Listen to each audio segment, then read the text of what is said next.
Hello, everyone, and welcome to Talk Nerdy. Today is Monday, October 15th, 2018. I'm your host, Cara Santa Maria, and I am coming at you right now from the QED conference in Manchester, here in the UK. I have been on a whirlwind book tour with my other podcast, The Skeptic's Guide to the Universe. I'm having so much fun, and I'm really glad that I get to continue Talk Nerdy each and every week. I'm really glad that it's 100% free for you to download, and that is because of the support from listeners just like you. There's a bunch of ways to support the show. Probably the most important is just listen to it. Share it with your friends and family. That's the number one thing. That's the important thing, is to get this out there. But also, you can sign up to be a patron of the show. You've just got to go to patreon.com/talknerdy. Let's go ahead and thank the patrons this week, which include Rob Schreck, Pedro M., Rosario Barbosa, The Zombie Drummer, David J. E. Smith, Jeffrey Perez, Charles Payet, Jafe, Gabriel Felipe Jaramillo Gonzalez, Brian Holden, and Jeffrey Sewell. Now, there's a whole bunch more patrons than that, but at different levels, you get different perks. And all of these folks have signed up at the level that gets them a shout out on the show, which is really cool. But I have a new way that you can support the show, and I'm really excited about it. And I would love for you guys to check it out. If you go to talknerdymerch.com, merch, right? Short for merchandise. TalkNerdyMerch.com. I have all sorts of new swag available, and I'm talking t-shirts, baseball cut tees, tank tops, hoodies, pullover sweatshirts, baby onesies, mugs, all sorts of fun stuff with a bunch of new designs. So I'd love for you to check it out. They also come in all different sizes, all different colors. Yeah, it's a great way to support the show and also look cool doing it. That's what I like to say. Okay, what else do we got? I don't think we have any more news, so why don't we jump into the show? I'm really excited about this one. All right, Vince Beiser, he is an investigative journalist, a producer, and a writer, and he has a new book, and I know it sounds weird, like it's crazy that this whole book is about sand. It's called The World in a Grain. What's the subtitle? The Story of Sand and How It Transforms Civilization. But it's fascinating, you guys. Sand is so important across the globe. And apparently we're kind of using it up. We may be running out soon. Stuff that I had never thought about before I checked out this book. And I hope that it's as enlightening for you as it is for me. So guys, without any further ado, here he is, Vince Beiser. Well, Vince, thank you so much for joining me today. Well, thanks for having me. It's great to be here. I'm really excited to talk about your new book. I'm really excited that we live close enough that you could walk here. Doubly so. Yeah, that's awesome. And I don't even think it took a full 15 minutes. You thought it might, but I think it was a little quicker. You know, it just goes to show you can't believe everything that Apple Maps tells you. That is so true. Or maybe I was just so motivated because I was so psyched to do this. There is that thing, that kind of game where you get to beat the GPS. I always do that when I drive. Do you do that? You're like, oh, if I can shave off 2 more minutes. I kind of let I'm not that competitive with my GPS, but maybe I should be. Probably also not very safe. So we connected a few months ago now, it might even be longer than that, when we sat on a panel together for, I think, like the SoCal Science Writers group. Was that right? Mm-hmm. And they had both of us come up. Our panel was about media, or was it just about science communication broadly? I can't even remember. Everybody on it had a media kind of background. So I think it might have had to do with science and television. Yeah, that's right. Yeah. That's right. And I kept having to defer to you because I was like, actually, I've only just started in television. Cara, you know all about it. Why don't you take this one? Well, the really weird thing is, because you started on a show that I used to work on, which is extra, just, I don't know. Small worldy. And so that's SoCal Connected. I've mentioned it for years on the podcast. It's a local show here on what was KCET, but they just made the announcement is now, I guess, going to be PBS. Mm-hmm. Yeah, they've rejoined the fold. Very exciting.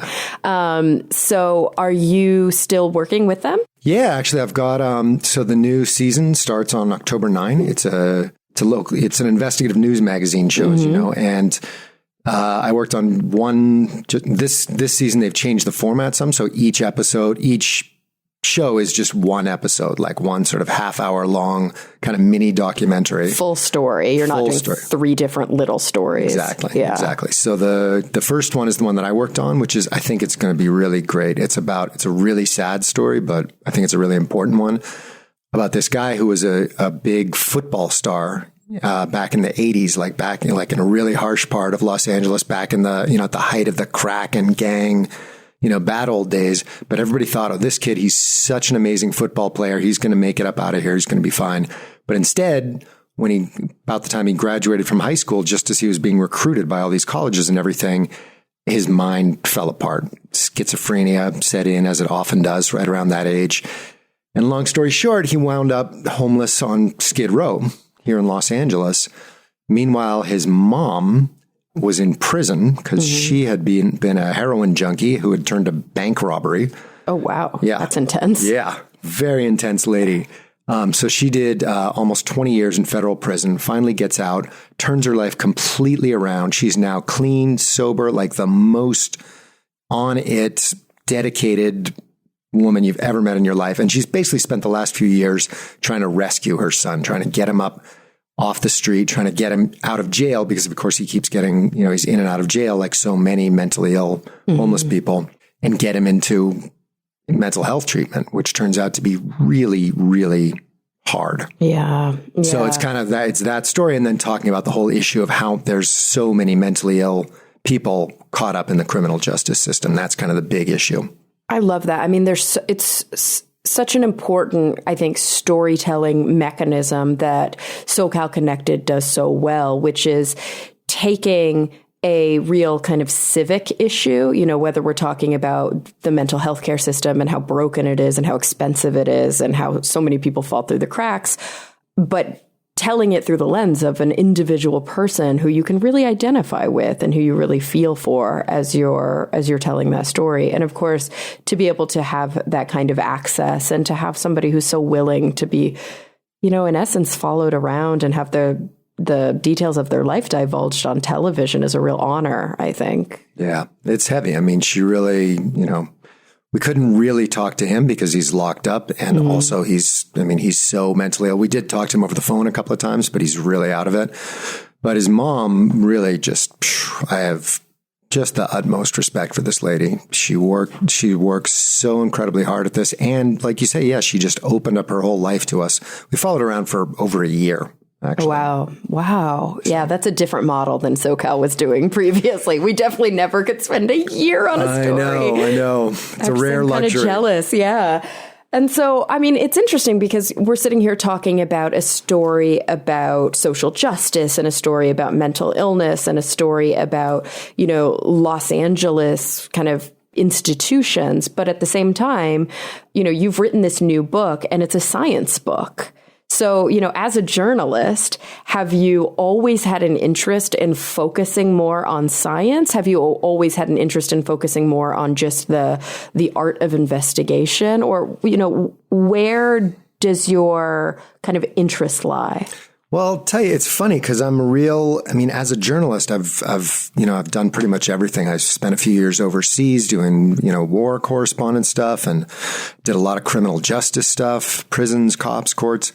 I've done politics. I've really done it all. And I would never have thought of myself as a science journalist, but it's just kind of something that keeps pulling me in because it's really, in a lot of ways, science and technology is the most important story of our time, right? It's just transforming how we live constantly and how we do everything. And I've really never thought of myself as interested in science. In fact, I quit. The last thing I took was grade 11 chemistry, and that was it for me in science. And I thought, I'm good. I'm done with this science stuff. It's too hard. And I have zero, formal training. I'm not, somebody like you who really actually is a scientist and talks about it. I'm just a journalist who always loved science fiction, I think is a really big part of it. Really? Yeah. Who are your favorite authors? Oh, man. all the classics. I grew up on, Robert Heinlein and Ray Bradbury and, all those sort of golden age men and women, Ursula K. Le Guin, of course, all that kind of canon on up through, William Gibson and Bruce Sterling.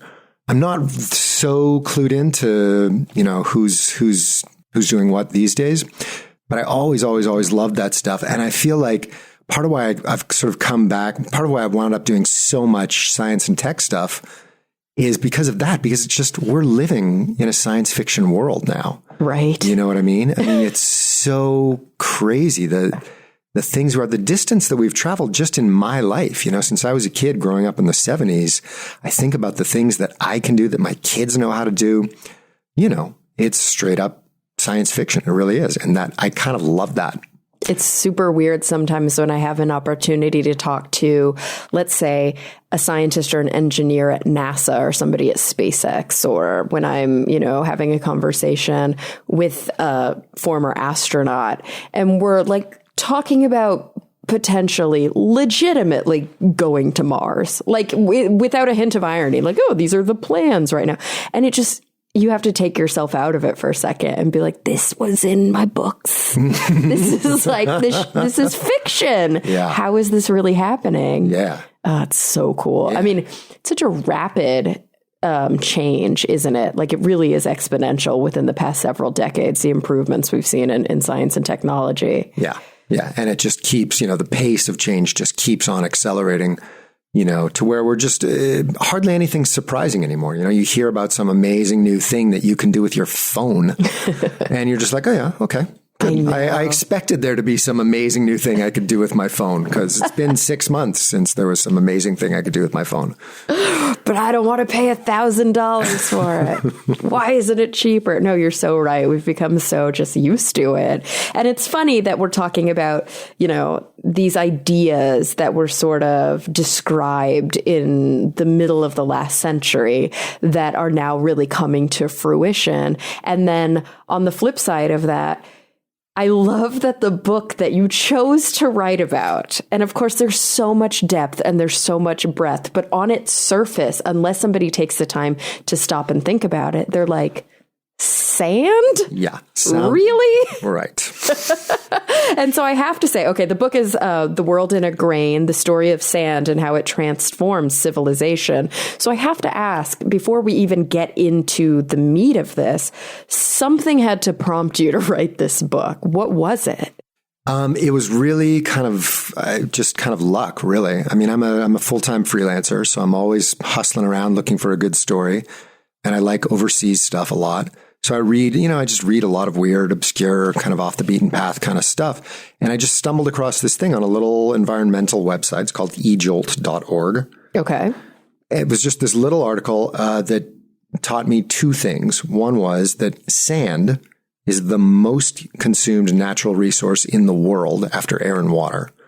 That right there just kind of made me sit up and take notice, because I was just like, what? Sand? How do you consume sand? How do you consume sand? What do we use sand? What do we even use it for? Like, I had just never even thought about it. Huh.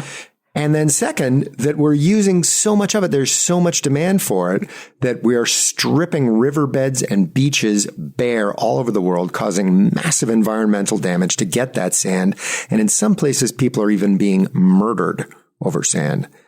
And I thought this was the craziest thing I had ever heard. So I had to find out more, started looking into it, come to find out all that was true. And it's especially true in India for reasons that I can talk about if you want. But anyway, this was all complete news to me. I'd never even thought about it. But I got Wired magazine, which I write for quite a bit, to send me over to India. And I did a story about what's called the sand mafia over there, right? Which sounds kind of hilarious. But it's actually a really serious thing. It's organized crime in India controls a big part of the market in sand. And they have murdered hundreds of people in the last few years to keep their control of it. So anyway, I did this story for them. Everything that I found out along the way blew my mind. I'll just give you the whole spiel. You know what? Why do we need so much sand? Because sand is the thing that our cities are made out of. All right. This house that we're sitting in right here is mostly made from concrete, right? Just like every shopping mall, every office tower, every condo block that's built anywhere in the world is mostly made out of concrete. And what's concrete? It's just sand and gravel stuck together with cement. It's just big, big piles of sand. Also, the roads that connect all those buildings, asphalt and concrete roads, are also nothing but sand that's been glued together. The windows in all those buildings, glass is just melted down sand. Every piece of glass, from the glass in your eyeglasses to the picture windows in your house, melted down sand.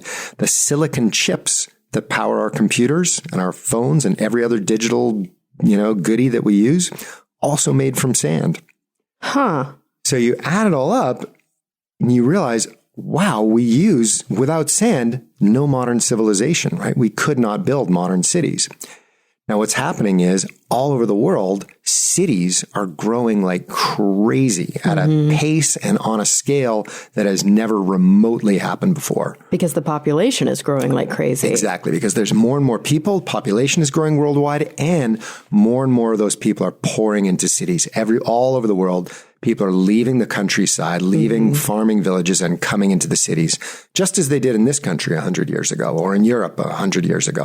Exact same process, only now we're talking about billions of people doing China, India, places where I think it's hard for us here in the United States, or even my listeners in Australia, probably less so in Australia, the UK, Germany, South Africa, to really visualize that kind of population density. We have 100 or a few hundred million here, 350 million, something like that. Yeah. But billions? Yeah. Wow. Well, so here's a few statistics to kind of give you a sense. In 1950, worldwide, there was about 750 million people living in cities all over the world. Today, the number is about 4 billion. Jeez. So there's more people living in cities today than there were on Earth. You're right. Just 50, 60 years ago. Oh, my gosh. Right? Yeah. So that's a big strain. It's a big strain. So to build those cities, just imagine how fast those cities are growing. We're building the equivalent of 8 New York cities every single year. So imagine every building, every roadway, every sidewalk in New York City, we're building that times 8 every year.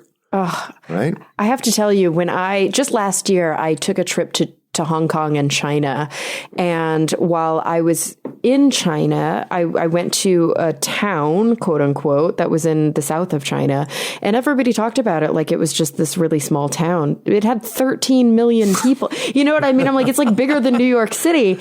And it was just a blip on the map. Right. And when we were driving around in it, I was just blown away by the fact that it was cranes as far as the eye could see, with just these generic looking towers, these residential kind of towers of apartments, and they would be doubled and tripled and quadrupled. And sometimes you'd be staring miles down the road, and it felt like those science fiction books that we were talking about. Absolutely. It's on a scale that's very difficult to understand here. Yeah, it's totally unfathomable. It really, really is. I have loads of stats and comparisons and, bits and pieces in the book, but basically it's so huge you cannot get your head around it. China is the biggest by far. That's where the most construction is and the most urbanization.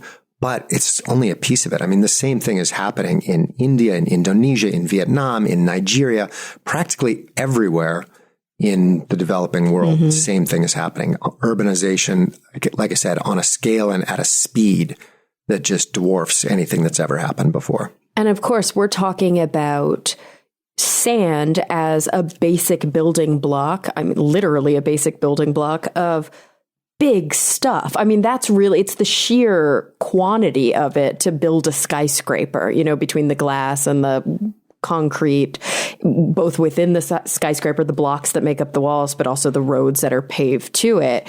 But I guess we have to take a step back, right? Because I think we all know sort of emotionally and heuristically what sand is. Like, it's that stuff on the beach. But what is sand? What is it made out of? Right. So the actual word sand, it just means little grains, small pieces of any hard material. Oh, so salt could be sand.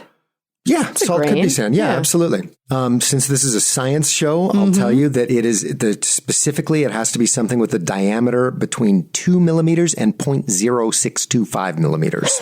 Because any smaller, it probably becomes like dust it's silt. Silt. Yeah, and any bigger than that, it's called gravel. Okay. So it's really, all those things are really just measurements of size. So sand, the sand you think of, the sand you see on the beach or, on your lake shore or whatever, can be anything, whatever there is in the local geology. It can be quartz, it can be feldspar, it can be, limestone, all kinds of stuff. Seashells too, right? It can be ground up seashells. Absolutely. Yeah. That's why in the Caribbean, you get those beaches that are all pink sand.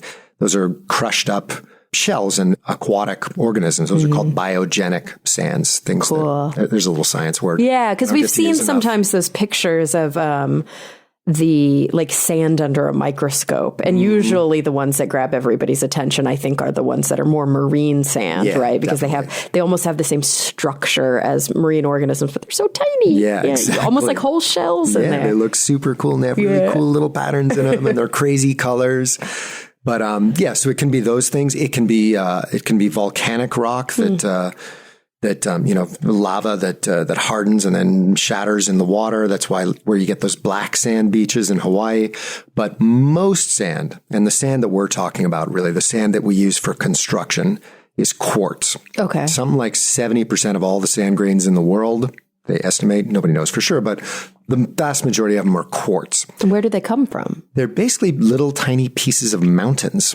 Is what they are. So what happens is you've got mountains and other, geologic rock formations that get worn down over thousands of millions of years, eroded by wind and rain.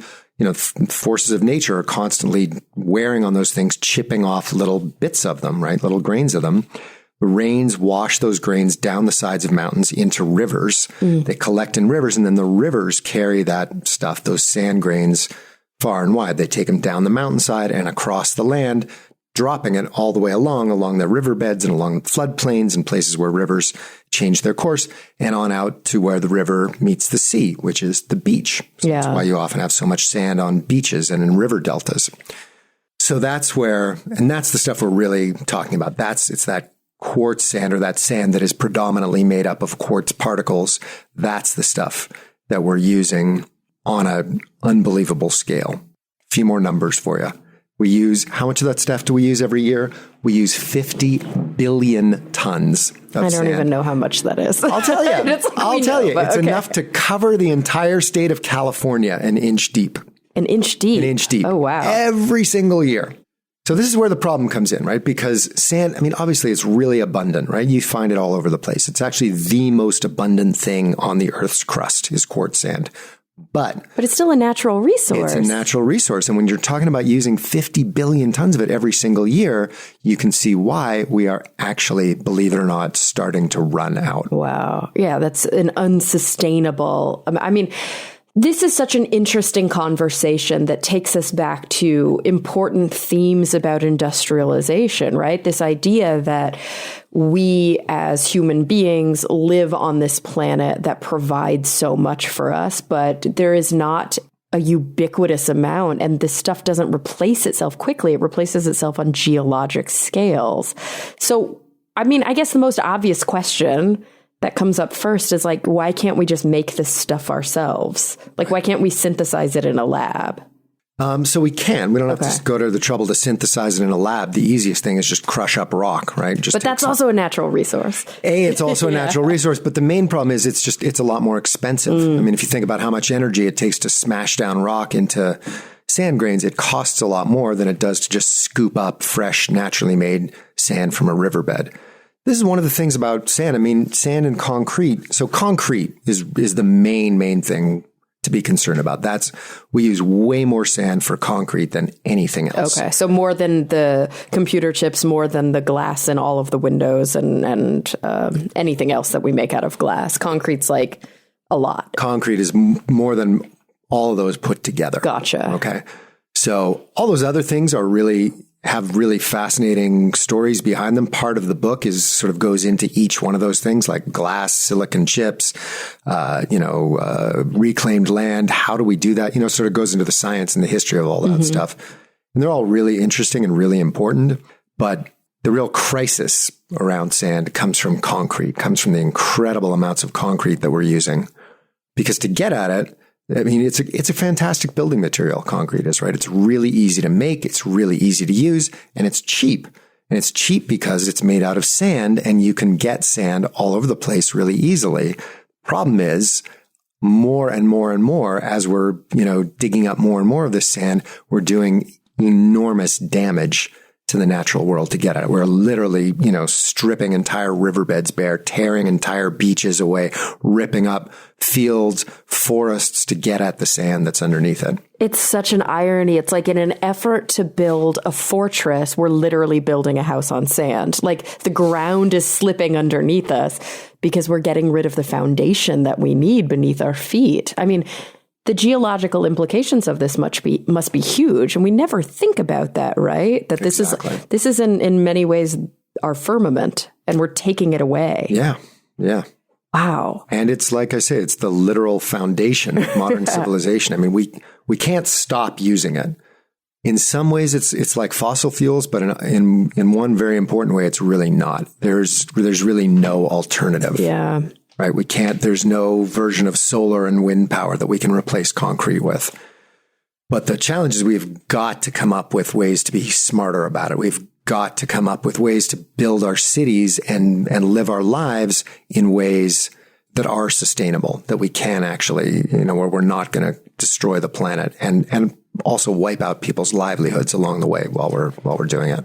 The interesting thing is that theme is echoed, right? When we talk about fossil fuels or when we talk about any sort of natural resource that we are just now realizing is going to run out if we don't start to think sustainably about this. The same efforts, I would assume, that could be made to be more mindful within city planning will downstream affect all of these things, whether it be fuel consumption or whatever, because it's about having like more harmonious living conditions. It's about doing more with less, and all of those things feed into one another. Absolutely. Absolutely. I mean, this is what I always say. This is usually where I sort of wrap up the interview. People always ask me, well, what can we do about sand? And I say exactly that. The real question is not what can we do about sand, but what sand is. Sand, like I said, is the most abundant thing on the planet. If we're running out of that, which we are, that really tells us that we've really kind of hit a crisis point with everything, because it's not just sand, it's forest, it's fresh water, it's fish in the ocean, all these things that we used to think were infinite and aren't. It's really, sand is just one more symptom of that same problem, that we're just consuming too much stuff. But I think you're right. I mean, the good news is I do believe that once you sort of get that and you start looking at ways to kind of live smaller, to kind of figure out ways to build cities and live modern lives using less, you find that saving resources in one area can often lead to savings in another area, right? Like cars is my favorite example, right? If we can reduce car ownership by 10%, right? First of all, great. We save on all kinds of fossil fuels and emissions and, all the rest of the trouble that comes with cars. But we could also save a hell of a lot of sand. Why? Because if you don't have a car, you don't need a driveway and a garage in your house anymore, right? And that right there, that's several hundred tons of sand for every single driveway in every suburban house. You don't need to build as many roads. The roads that you do build don't have to be as thick with concrete, because they're only supporting bicycles and not 6 lanes of cars. They're supporting maybe 4 lanes of cars. You don't need as many parking lots, right?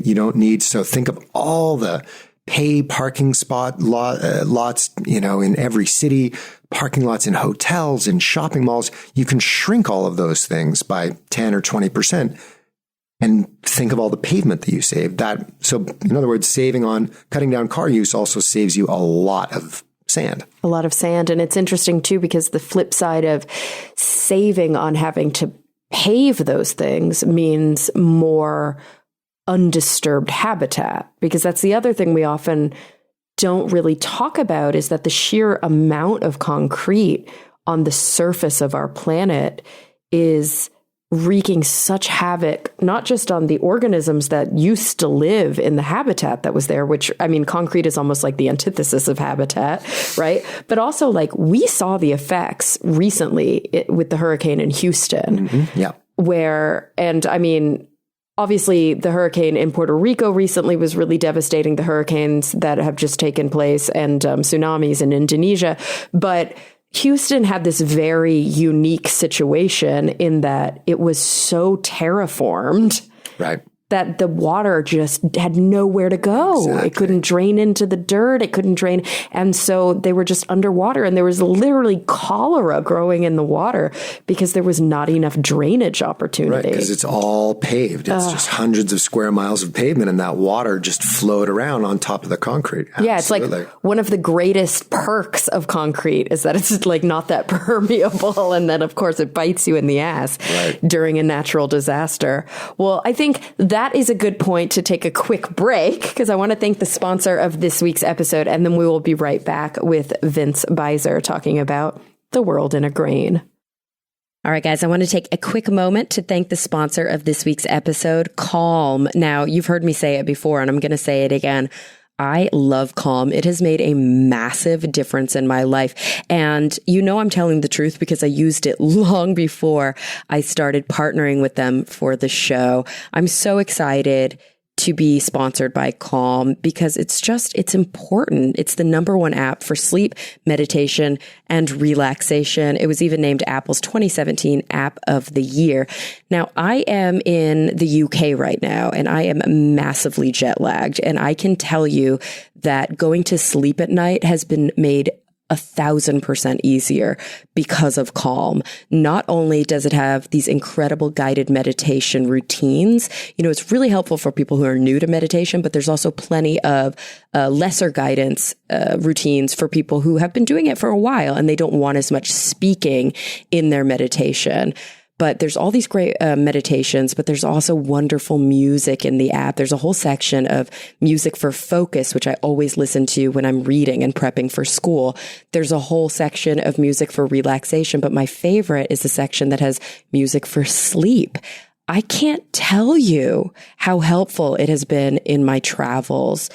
And there's just so much more to explore. There are sleep stories for those of you who want kind of a grown-up bedtime story, but there are sleep stories for kids as well. And there's so much more. So here's the cool thing. If you go to calm.com/nerdy, you will get 25% off of a Calm premium subscription just for listening to the show. It's a limited time. So you've got to go to calm.com/nerdy for 25% off a premium subscription. It includes unlimited access to all of Calm's amazing content. One more time, that's calm.com/nerdy. All right, guys, let's get back to the show. All right, guys, we are back with Vince Beiser. We're talking about The World in a Grain, the story of sand and how it transformed civilization. And of course, we were just discussing what we wanted to talk about coming up. And Vince just said, there's a lot of interesting stuff in this book. It's been a while since he wrote it. That must be, let's switch gears for a second because there's so much stuff I want to get into about sand. But I would love to talk to you a little bit about your process of writing too, because that always, let's peel back and talk about the man behind the book. How long did it take you from the time you decided I'll write a book about this until, you had the finished copy in your hand? I think it was right around 3 years. That's a big chunk. Yeah. That's a lot of your life. Sure. I mean, I was doing other stuff, here and there, but it was really like, I got really lucky as book authors go, because I did a pretty big feature for Wired. So that was kind of the base that I got. Mm-hmm. So a bunch of the research, I already had the idea. I had some of the research already in hand. And I could see it because by the time I'd finished researching that article, I was like, wow, who knew? There's I can see, what all the chapters are going to be. So, I managed to sell the book pretty quick. Yeah. And then I was off and running. So it was like I was probably like full time on the book, like heavy duty research, heavy duty writing for a year and change. That's still, that's an awful lot because that's time that you can't be doing as much other stuff, right. That's dedicating most of your time. But I could see that would be so helpful because I always feel like when I'm sitting down to write a paper for school or, we just recently wrote this book for the Skeptic's Guide, that the blank page is such an enemy. It's just a mortal enemy. And so to be able to start with something, even if you're ultimately going to rewrite the whole thing and expand it, 100 times over, to have something on the page is so helpful, isn't it? Totally. It's just it's a great psychological backstop. It's like, well, I've already done. Of course, it turned out like, that Wired article is maybe like 2% of the finished product. But I got, I had the comfort of feeling like, oh, I've already done a big chunk of it. It can't be that hard. Little did he know. Exactly. And so, of course, a big chunk, as we talked about earlier, of the sand that's being used for industrial purposes across the globe is concrete. It's building materials, it's roads, it's all the things that we use concrete for. But you also mentioned a few other ways that sand can be utilized, and they're still large. I mean, it's a big percentage of the economy of certain parts of the world. So one of them that really interests me is glass, because it feels a little like alchemy. The fact that you can take something that you cannot see through, something that's totally opaque, such as sand, and then make a perfectly clear, perfectly safe, tempered, protective shield out of it that literally fills up half your wall. And you can see the beautiful view outside. Like, I don't know if we ever really stop, or maybe we don't stop as often as we should, to appreciate the amazing science. I know I didn't, man. I mean, glass, I could easily do a whole nother book on glass and the way that glass has transformed all of our lives, and we don't even notice it. I mean, it is just the most mind-blowing stuff. I mean, it's really, like you say, it's really magical. It's a transmutation of elements. It's like alchemy, and just the difference that it has made to so much of how we live, right? I mean, windows that we take for granted. Windows were a luxury up until about 150 years ago. They were expensive. Yeah. They were small. These giant windows that we have, that's a very recent thing. It's only because, the technology's gotten better and better, and we've gotten better and better at making glass cheaper and at making it strong enough to make these big, big sheets, big plate glass sheets. But it's also when you really stop and look around at your world, there's the glass windows in your house. There's the glass in your car. There's the glass in your eyeglasses. There's the glass on your computer screens, your phone screens, your iPad screens. And one thing that really got me was lenses, right? If you think about it, basically what happened was, people have been making glass for thousands of years. Nobody even knows where it originated or who came up with it first. It goes at least back to the time of the ancient Egyptians. But it was only in about the 1400s that a guy in Italy, and one of the famous glass makers of Italy, came up with actually completely transparent glass. Right? He found this very, very pure silica sand and came up with just the right combination of other elements. But glass is basically you melt down very high purity silica sand and mix it with a couple of other things that are called flux. And you get glass, but glass can be, there's a, big range in the quality of that glass. Yeah, and the clarity. In the clarity, in the smoothness, all the stuff. Anyway, this guy named Angelo Barovier comes up with the very first truly transparent glass.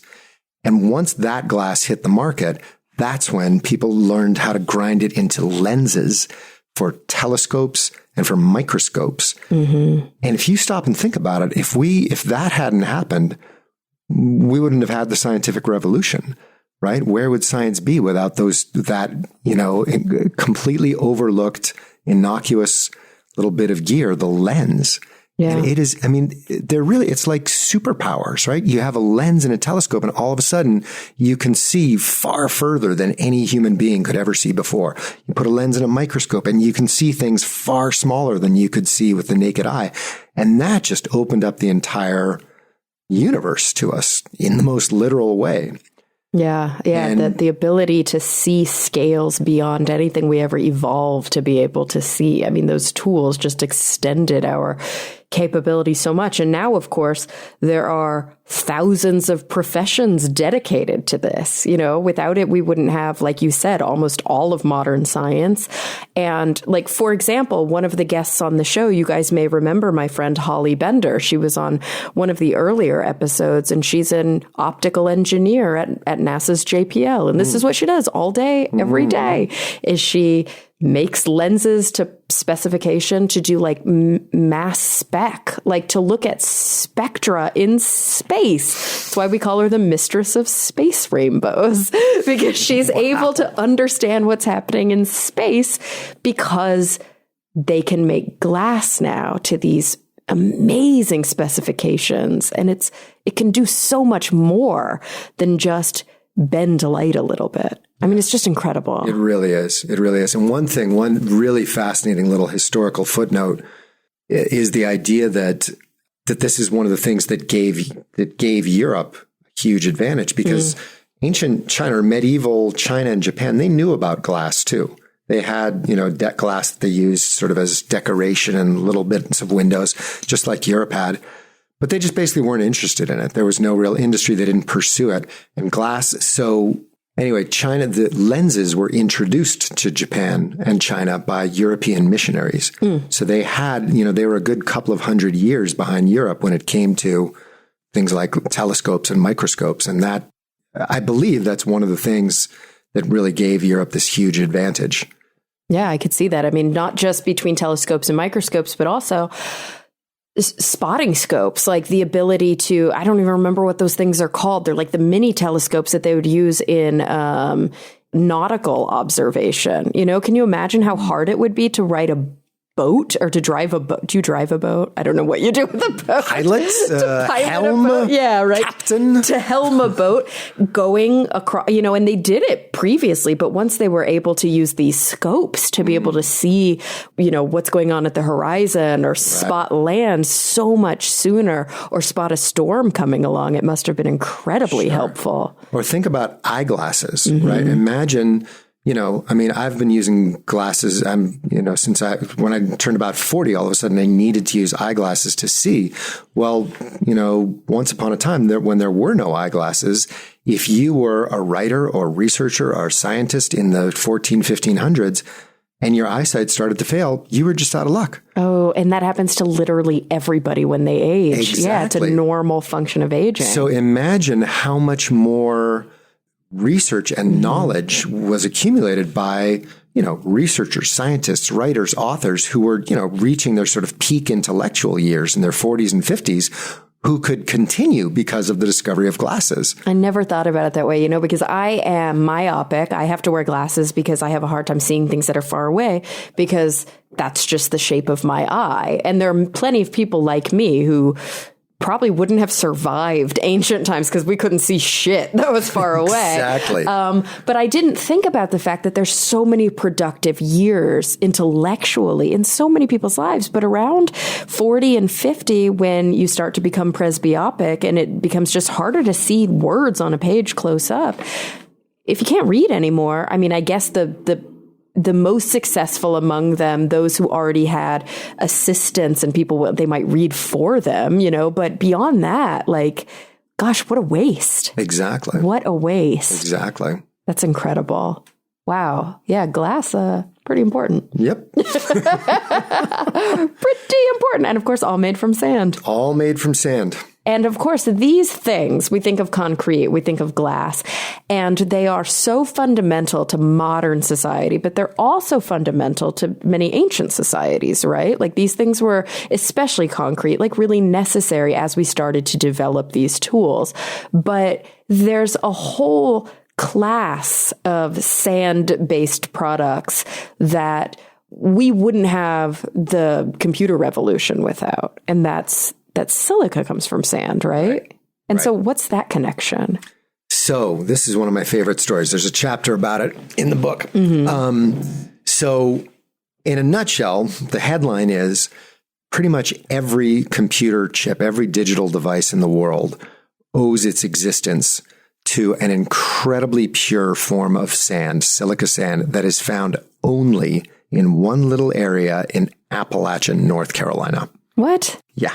Which is so funny because there is such a stereotype in America that you can't get further from technological advancement than, or I should say farther than Appalachia. Yeah, exactly. Yep. Like we think of this as hoedown country living. This is like bumpkin living, which is so terrible. But we have this not ancient, America's not ancient, but we have this like long held stereotype about these mountains. Well, I'll tell you, it's not because there's some, amazing secret high tech hub, in outside of Asheville, North Carolina. It's just that just by geological fluke, they happen to have this amazing raw material. So the story is, in a nutshell, so silicon chips. To make a silicon chip, you need incredibly pure silicon. All right. And silicon does not appear by itself anywhere at all in nature. But you can find it all over the place, bound up with oxygen in the form of silicon dioxide, which is quartz. Okay. So basically how you make the silicon for silicon chips is you start out with just regular old sand, regular old quartz sand, and you run it through a whole series of processes, which I spell out somewhat in the book if anybody's really interested. But basically you have to do like chemical process after industrial process, like this to this to this to this. At each step, purifying that silicon, stripping out more and more of the oxygen and getting the silicon more and more and more and more and more pure, until it reaches the point where it's 99.119s. I'm not even making that up. That's the cutoff. That's the cutoff. That's what basically perfect. Yeah. As perfect as you can get. So until you get to the point where it's like there's only like one atom of something that is not silicon mixed in with a billion silicon atoms. Very difficult to do that, but doable. Anyway. Apparently, So once you get that silicon, then you have to melt the stuff down so that you can form it into silicon chips. And this is where the North Carolina sand comes in. So what we've got in this little region called Spruce Pine, North Carolina. And in Spruce Pine, in the hills outside of this little town called Spruce Pine, is the purest quartz sand that's ever been found anywhere on Earth. Okay. And what you need that quartz sand for, the main thing that we use it for today, is to make what are called quartz crucibles. Because what you need, so you have your super pure silicon that you want to make your silicon chip out of, right? You need to melt it down, but you can't just throw that stuff in a pot, right? Oh yeah, because all the stuff from the pot will end up in the silicon. Exactly, because you can't risk it reacting like the tiniest, molecular amounts of any contaminants is going to ruin it. So we're talking like clean room, the people in the white suits with the parts per billion air purifiers. Yeah, exactly. So once those guys have got this stuff, they need to put it in a pot, a crucible, to melt it down, that A, will not react with that silicon at all, and B, can be heated up, can withstand the heat that you need to melt that silicon, which is a lot. And the only thing that does that is pure quartz. And I mean ultra, ultra pure quartz. So this is where our spruce pine quartz comes in. They take that super pure quartz, run it through a few other series of processes to make it even more pure, and then turn it into those crucibles. So those crucibles, pretty much every crucible, there are a lot of companies that make those crucibles in China and here in the US and a bunch of other places, but basically all of those crucibles are made with sand from Spruce Pine, North Carolina. How weird. So it's not so much that the silicon chips are made from that Spruce Pine quartz. It's that the container that's used to melt down the stuff that eventually becomes the chips are made. Exactly. That's so weird. And also I'm sure you never could have predicted that when you first started researching this. No, but as a journalist, I was so happy when I ran across that story. It's so what weird. A crazy thing, right? Have you seen any of these crucibles? Only pictures. Pictures of them. Are they? So when I think of a crucible, it's such an ancient word. I think of like witch's brew or something. But are they like small bowls, or is this like industrial scale? They range, but they're basically they're not really that much to look at. They just look like a salad bowl. Yeah, because they look like glass. Yeah. Yeah, kind of milky glass. Yeah. Oh, that's fascinating. Yeah. That is so weird. And now like Silicon Valley and basically every modern achievement post 1970 depends on this. Yeah, depends on this little backwater. weird. Yeah. And of course, that is in addition to I can only imagine tons of silica that are used to actually make these computer chips every year. I think I've had conversations with people before about rare earth metals and things like that in electronics. And so I think that there's sort of a public understanding that the sheer quantity of electronics, because it's become so consumer friendly to own these things that, most people in a modern kind of industrial society, let's use America as an example. I'm sitting here and within range, I see my laptop, your laptop, my iPhone, your iPhone, my preamplifier, my eyeglasses there. In the other room is my iPad.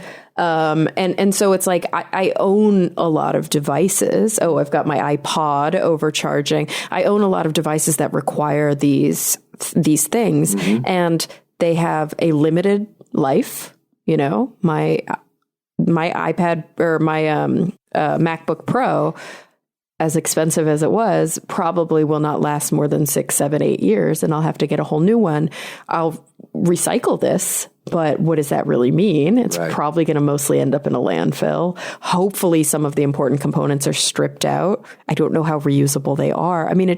It feels incredibly wasteful. Yeah. You know what I mean? Yeah.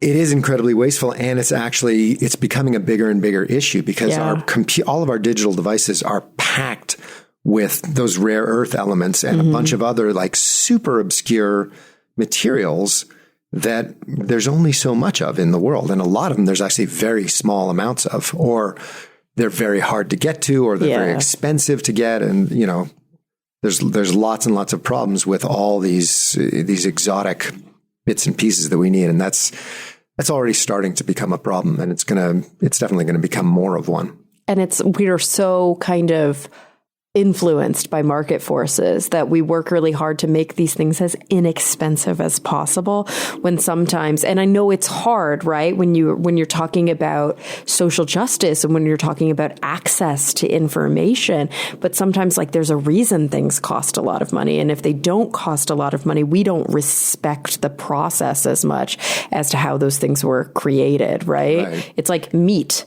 Like, it's not okay that a hamburger costs 99 cents at McDonald's, because that means that we are not respecting the lives of these cows, that we're having to farm on an industrial level to produce that meat. And we're seeing a lot of negative downstream effects from that. But at the same time, it's more than okay, because it means we're giving access to high caloric, high protein food to individuals who are struggling. So that balance between social justice and access and democracy, but also, respecting these raw components for what they are. Once we make them too cheap, it's dangerous. Yeah, it is. But it's also like, if you look at it really from through the lens of economics, but really from the big picture, that meat isn't actually that cheap. All those things that you just talked about are actually costs, right? Somebody is bearing those costs.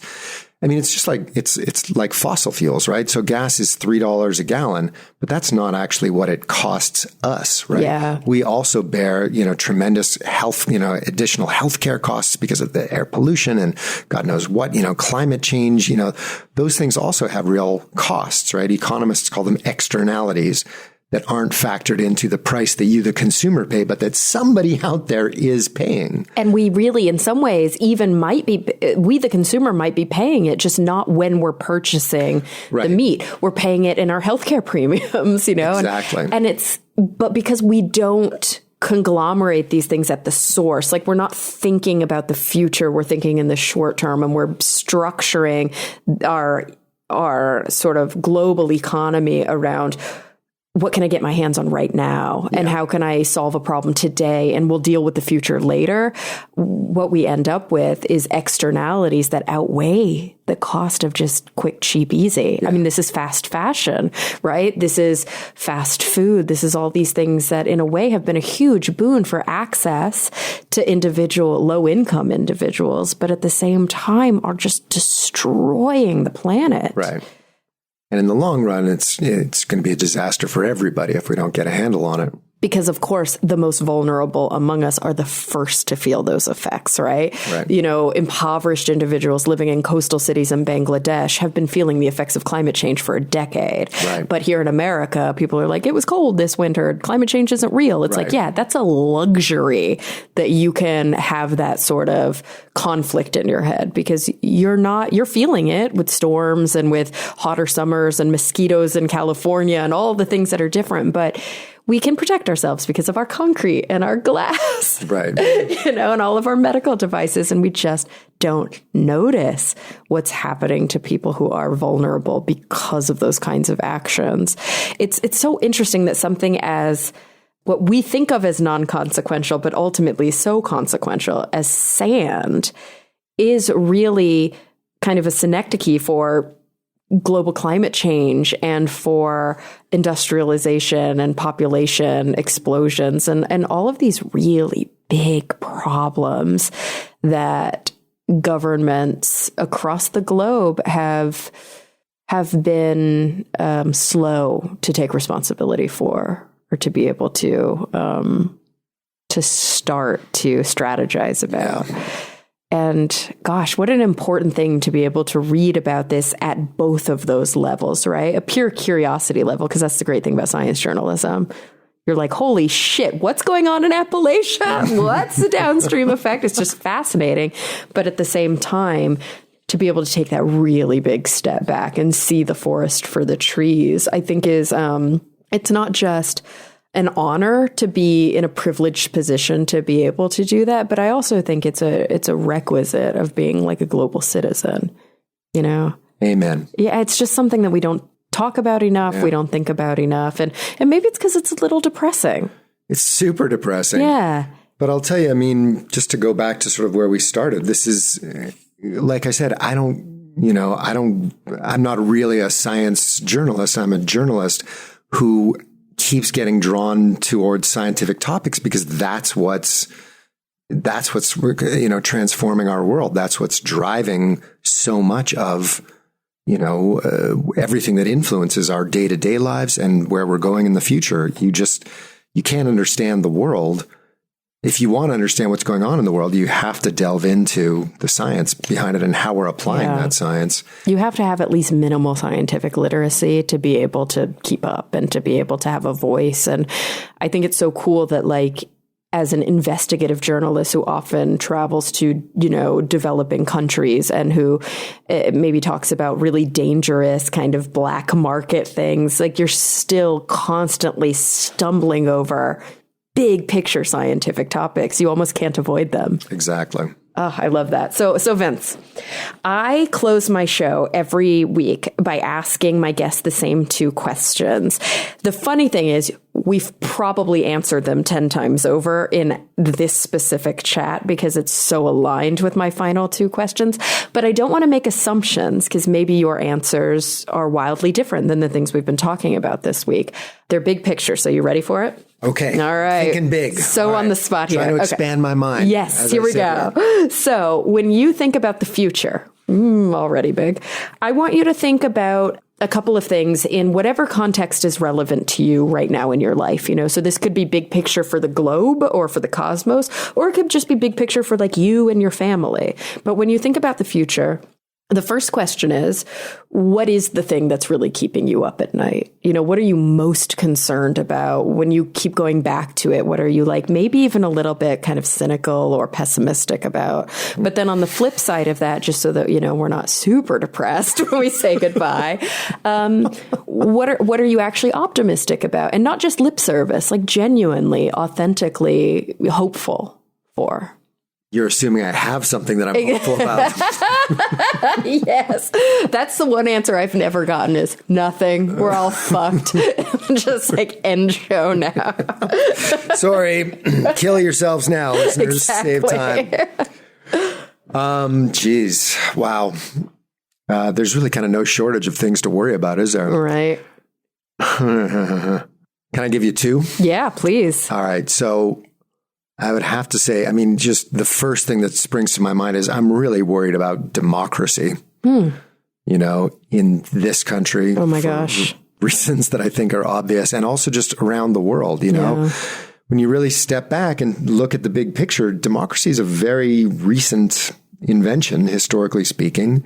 You know, it's still a very new experiment. Kind of tenuous. And it's very tenuous. And there's no guarantee. Like we sort of, you know, in this country, at least, you're raised with the idea that like, well, this is just history. History moves, you know, along this course, and it eventually brings you to democracy. And that's the best, and that's the natural. And once you've got there, there's no going back. And the system is in place, and it's like foolproof. Yeah. Like no matter what, the system will right itself. And it's just not at all. I mean, we're really seeing that here in the US. We're seeing it around the world. And when you look at what happened in Europe in the 30s, where they set up democracies, and then those democracies just fell apart. And you look around the world right now, you look at a place like China that's actually doing great in a lot of ways, right? If you're a citizen the average citizen of China is doing way better than they were 20, 30 years ago. They don't have democracy, but you know, their standard of living is way up in a lot of ways. I mean, China is so much further ahead than we are in so many fronts. Sometimes joke that like, you know, we have these conversations about global climate change. And in China, because there is a single leader, you know, because it is a communist party in essence, they can say, we're just going to make this change and everybody better follow suit. And like, you just can't do that in a democracy. Like everybody kind of has to agree, or at least the majority of people do. Right, we've got to have a lot of meetings and talk about it. And which for the most part, public comment period. Yes, and which honestly, I support. For the most part, that's a really good thing.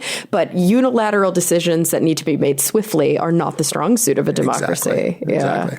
And so, you know, so if you're an up and coming politician in, you know, Pakistan or Turkey or Burma, and you want your countrymen to, you know, your fellow citizens to have more to eat and nicer places to live, you know, China looks like a pretty good model. Why should you go into this liberal democracy route that the rich countries have been telling you? Like, the model is really getting tarnished. Like it's falling apart in the West, and it's no longer looking so attractive. It's true. Between, you know, Brexit in the UK, between the Trump administration here in the US, like we're definitely not setting a good global example. And people look to us, and it looks like a mockery of what we were attempting.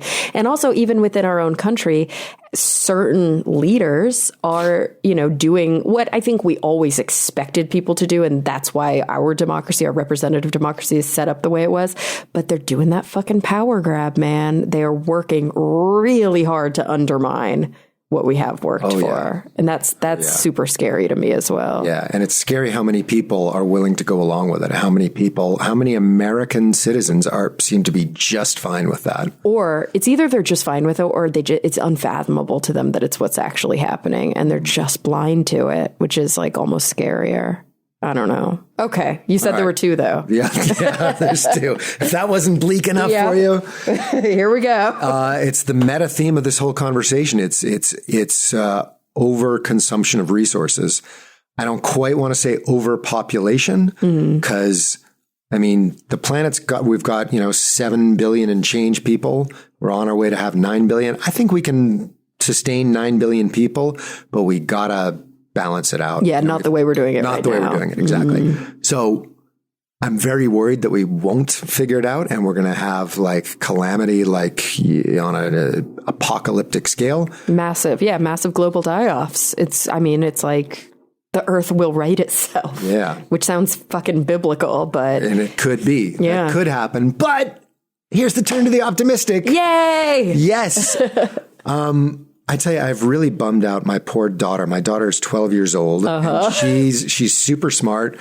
She's sort of, you know, like been hearing all the stuff that I've been working on. She's really worried about the earth that my generation is handing to her. And I keep telling her, and sometimes I even believe it.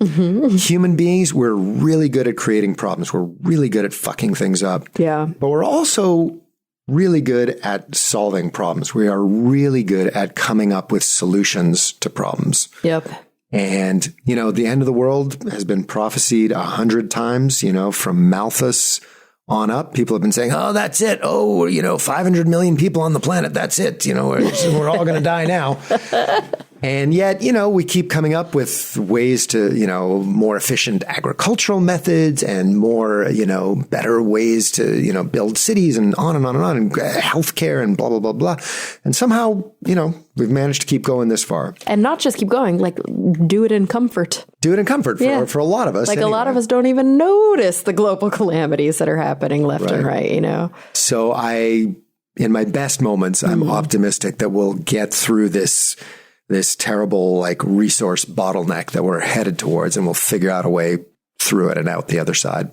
I agree. I mean, I know that as human beings, we have the capability. The question is, do we have the political will? And I think sometimes it takes, mini revolutions. It takes really experiencing a threat in a real kind of visceral way to act. Yeah. And we've been seeing that with big political changes, with movements, with Black Lives Matter, with Me Too, with Occupy. We've actually been seeing people saying enough is enough. This has been so in my face that I can't ignore it anymore. And I think that's how we see real change being affected. When you're complacent, you don't affect change. Why would you? Right. You're fine. Yeah. But when things are bad, there's enough motivation to make them better. And I agree with you. I mean, I'm ultimately optimistic that human beings are just incredibly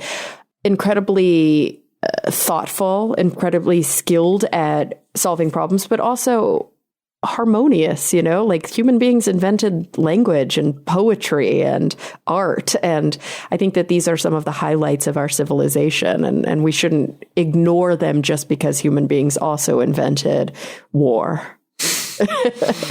Right. Well, Vince, this was such a great chat. I learned so much from you, and who would have thunk it? That sand is not just so fundamental, but so fascinating. So one more time, the book is The World in a Grain, the story of sand and how it transformed civilization. You can buy it anywhere books are sold. Vince, how can people read more of your work and find out what you're up to? Easiest way is just go to vincebeiser.com. That's got all my contact info. You can follow me on Twitter, follow me on Facebook, all that good stuff there. I've got stuff coming out in Popular Science Magazine, MIT Technology Review. Cool. And whatever other magazines are still being published. All of these science outlets. I can't help it. I can't quit the science. I love it. Well, Vince, thank you so much for joining me. It was an absolute blast. Thanks for having me. This was a lot of fun. And everyone listening, thank you for coming back week after week. I'm really looking forward to the next time we all get together to talk nerdy.